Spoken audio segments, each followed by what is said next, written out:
सांगली विधान परिषद निवडणुकीत महायुतीचा उमेदवार निवडून येणार।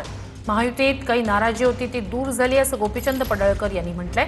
वरिष्ठांच्या आदेशानंतर सगळे एकसंध झालेत। महायुतीची सगळी मतं भाजपच्या उमेदवाराला मिळतील असंही गोपीचंद पडळकर यांनी म्हटलंय। सांगलीत धैर्यशील कदम आणि अभयसिंह जगताप यांच्यात लढत आहे। आपल्यासोबत गोपीचंद पडळकर आहेत, बोलत काय सांगाल? करता राज्यभर चर्चा झाली या सगळ्या जागेच्या संदर्भात, विशेषतः महायुतीची कशा पद्धतीने नियोजन केले? महायुती एक संघ आहे, एक विचारानं आहे, ताकदीनं धैर्यशील दादा कदम महायुतीचे भाजपाचे उमेदवार यांच्या पाठीशी ठामपणे उभी आहे।